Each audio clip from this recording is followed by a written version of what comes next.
Nous parlons de nutrition, il ne s'agit pas ici de forcément compter, parce que je sais que beaucoup de gens, lorsqu'ils entendent parler de nutrition, ils entendent parler d'alimentation, tout de suite on fait allusion au.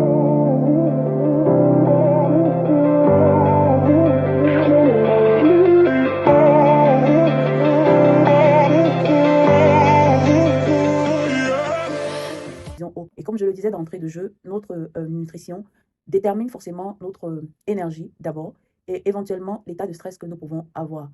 Alors au niveau des aliments qui nous aident pour l'énergie, nous pouvons compter les légumes. Les légumes aident énormément. Nous pouvons également compter les graines. Les graines nous aident énormément également au niveau de l'énergie.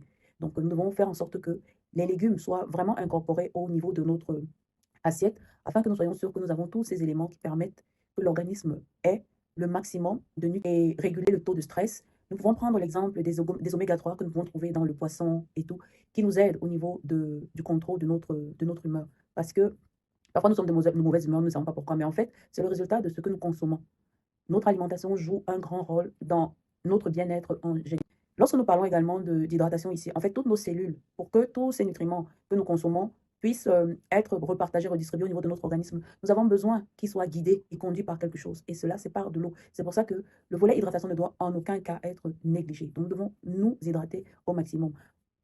Comptez dire 1,5 litre, 2 litres, disons 8 tasses, 8 verres, par exemple, par jour, devrait suffire en fonction de notre activité également. Parce que plus nous dépensons peut-être physiquement par l'activité physique ou quoi que ce soit, plus nous devons consommer parce que nous perdons de l'eau et nous devons nous arranger à ce que nous puissions récupérer cette eau perdue au courant de la journée. Donc, voilà en quelque sorte ce qu'il faut faire quand nous alimentons d'une certaine façon. C'est effectivement pour pouvoir faire en sorte que ce fonctionnement se fasse dans de bonnes conditions, pour que nous puissions être au top et en fait pour pouvoir produire essentiellement. Donc, comme je disais tantôt, essayons de faire en sorte que nos assiettes soient vraiment colorées, qu'elles soient colorées, et que, parce que chaque couleur, chaque aliment représente un certain nutriment précis. Donc, la nature n'a pas été faite au hasard, parce que certains éléments nous apportent des nutriments précis au niveau de l'organisme. Donc, le fait pour nous de colorer notre bol alimentaire permet que lorsque nous consommons, nous essayons d'obtenir toutes les catégories de nutriments nécessaires au niveau de l'organisme. Donc, ce n'est pas anodin de dire avoir des plats colorés, simplement parce que toutes ces différentes couleurs nous rapportent des nutriments différents. Donc, voilà, je ne vais pas aller plus loin pour le moment. C'était juste une introduction. Arrêtons de penser que nutrition, c'est forcément compter les calories. Nutrition, c'est se nourrir, avoir des éléments nécessaires au bon fonctionnement de notre organisme afin que nous ayons de l'énergie, que nous ne puissions pas être de mauvaise humeur, en état de stress, ainsi de suite.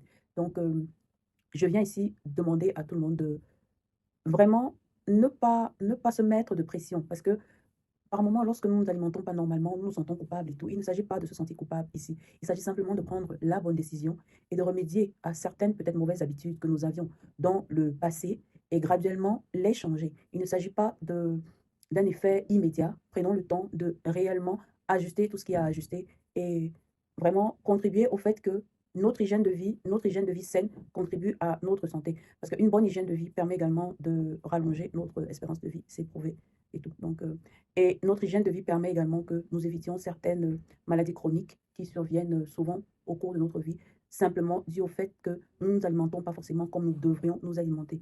Donc, voilà le partage que j'ai voulu faire aujourd'hui. Ne vous sentez pas coupable, ne vous sentez pas coupable si jusqu'ici vous n'avez pas commencé. Mais en fait, le bon moment, c'est maintenant. Le bon moment, c'est maintenant. Si aujourd'hui tu es en train de voir cette vidéo, ce n'est pas au hasard. Ça veut dire que c'est peut-être le déclic qui peut permettre que tu te prennes conscience et que tu te dises qu'il y a quelque chose à modifier au niveau de mon alimentation. Alors je t'encourage, tiens bon, je t'encourage à démarrer. Et si tu penses que tu as besoin de plus de motivation, n'hésite pas à envoyer un message. J'ai des groupes dans lesquels je partage des trucs, des astuces. Et également, je t'invite à essayer de faire un plan au niveau de son alimentation. Parce que beaucoup de personnes se retrouvent en train de prendre les mauvais choix simplement parce qu'elles n'ont pas été préparées à l'avance par rapport à ce qu'elles veulent consommer. Donc, c'est une des astuces que je partage généralement lors de mes sessions de coaching. Essayer de planifier d'avance ce qu'on veut consommer. Cela permet d'éviter d'aller vers les mauvais choix. Parce que beaucoup de personnes se retrouvent à aller vers les mauvais choix simplement parce qu'elles ont faim et le temps pour elles d'avoir un aliment idéal, elles se retrouvent en train de consommer n'importe quoi. Donc, beaucoup de courage une fois de plus et